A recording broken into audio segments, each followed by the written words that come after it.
So it's happened again. The United States is predictably gripped by yet another horror.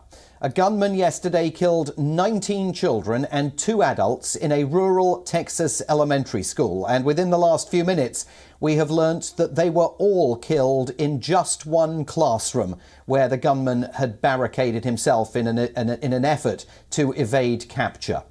It is the second deadliest American school shooting in a decade, and it is also the second mass shooting here in less than 2 weeks. The gunman has been identified as an 18-year-old. He died at the scene. Authorities say that he shot his grandmother before heading to the Robb Elementary School to continue his rampage. The grandmother remains hospitalized in critical condition. The massacre occurred in Uvalde. It's a small city west of San Antonio. Robb Elementary teaches more than 500 students. They were in one of the last days of the academic year. Mostly Hispanic and economically disadvantaged from 2nd through 4th grade. That makes them between the ages of around 7 and 11. Eyewitnesses say that the shooter crashed his vehicle near the school, got out with a rifle and a backpack, entered the building and opened fire. People in this largely Latino neighborhood sat outside their homes after the shooting in shock, some with their families, others huddled with neighbors. And parents were asked to provide DNA samples so they could be matched with victims of the massacre. Families gathered in silence outside the Uvalde Civic Center, waiting for updates.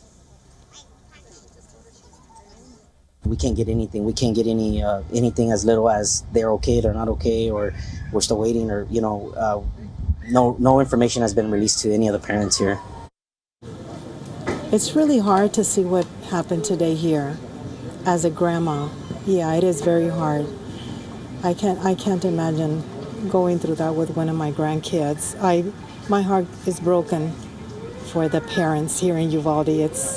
Never thought something like this would happen in a small town and friendly as Uvalde, where we know each other, and it's been a very, very bad, tragic here. It has. Meanwhile, the White House again ordered flags to be flown at half-mast, this time, of course, to mourn this week's victims. President Biden grew emotional as he reflected on the attack and called for action, but did not advance any fresh legislative ideas nor call for any kind of congressional vote. Why are we willing to live with this carnage? Why do we keep letting this happen? Where in God's name is our backbone to have the courage to deal with it and stand up to the lobbies? It's time to turn this pain into action for every parent, for every citizen in this country. We have to make it clear to every elected official in this country, it's time to act. There have been more than 200 mass shootings in America this year alone, but this incident of gun terror was by far the worst for a decade. The deadliest one at a school since 20 children and 6 adults were killed at Sandy Hook Elementary in Connecticut 10 years ago. Social media is flooded with posts of disbelief and anger, condolences and anguish pouring in from all over the world. Political leaders, athletes, celebrities are speaking out. And one particular speech has gone viral. Take a listen to Senator Chris Murphy of Connecticut, that's the home state to Sandy Hook Elementary School, making an impassioned appeal to his colleagues on Capitol Hill. What are we doing? There have been more mass shootings than days in the year. Our kids are living in fear every single time they set foot in a classroom because they think they're going to be next. What are we doing? Why do you spend all this time running for the United States Senate? Why do you go through all the hassle of getting this job, of putting yourself in a position of authority, if your answer is that as this slaughter increases, as our kids run for their lives, we do nothing? What are we doing? Why are you here? If not to solve a problem as existential as this. This isn't inevitable. These kids weren't unlucky. This only happens in this country and nowhere else. So on this deeply depressing morning in the United States, I'm joined by WION's correspondent Susan Tehrani, who is in New York City. I mean, Susan, here we go again. I mean, we've heard passion there from Senator Chris Murphy of Connecticut. We heard passion from President Biden last night, shortly after he stepped off that 17-hour plane journey back to the United States from Asia and immediately had to confront America's domestic woes. But none of this passion and none of this empathy amounts to a row of beans, does it?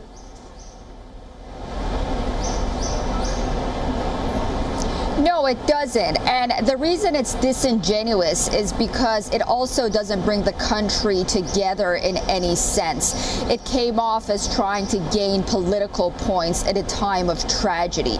On the one hand, there is that really desire and call to put an end to these mass shootings, which is a bipartisan call. On the other hand, there is that winning of political points, which is really to move forward with more action on gun laws and gun control. And that's where the problem arises.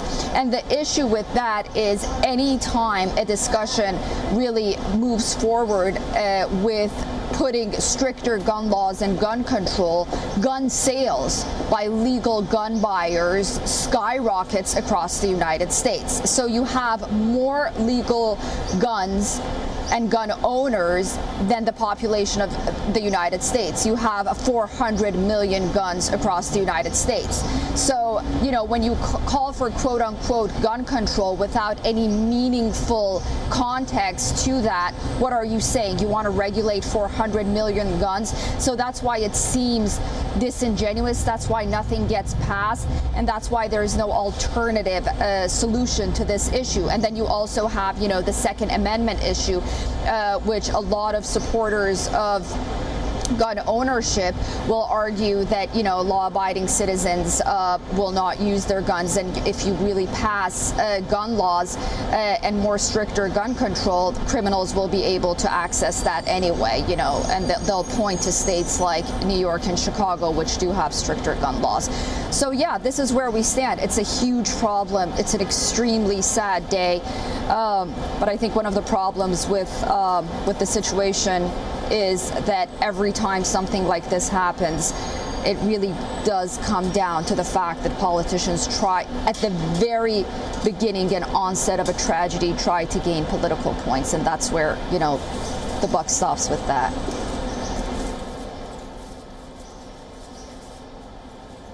So you and I both know there will be another mass shooting along in a minute. We'll be talking, you know, if not next week, next month, about another horrific event just like this one. Talk about the power of the National Rifle Association, because we have learnt over the last few hours that stunningly, and by a coincidence of fate, the NRA's annual meeting is taking place in Houston, in Texas, starting this Friday, and is going to be addressed currently, unless they all drop out, by former President Donald Trump, Texas Senator Ted Cruz, the Attorney General of Texas, Ken Paxton, and also Governor Greg Abbott of Texas, who bizarrely yesterday described the events in Uvalde as incomprehensible, which seems extraordinary given that he's done absolutely nothing to implement any kind of gun control in the Lone Star State itself. These guys are all bought and paid for by the NRA, right?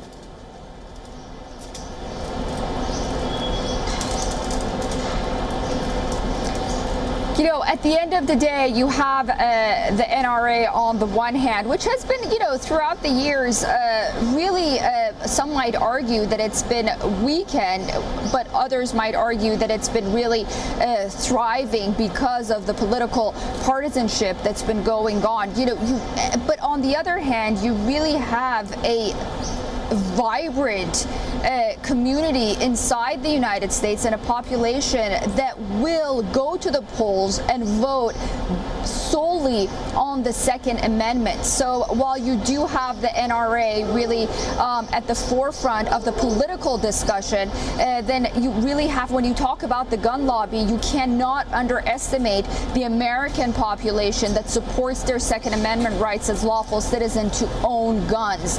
And, you know, that's also something that we need to take into consideration.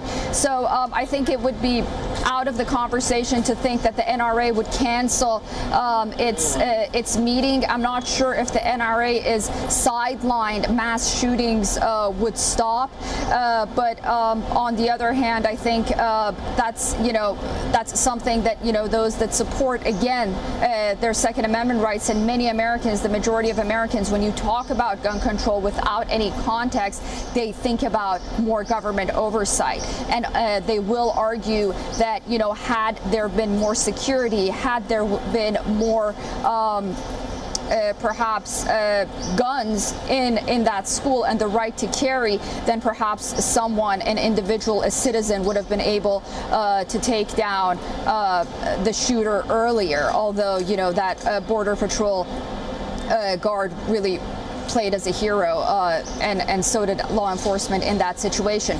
So, you know, that's the situation that it is. It's a very polarized issue, and more Republicans than Democrats will treat the issue of guns as a single voter issue when they go to the polls. And let's not forget that Texas is going to the polls actually today and yesterday for primary elections.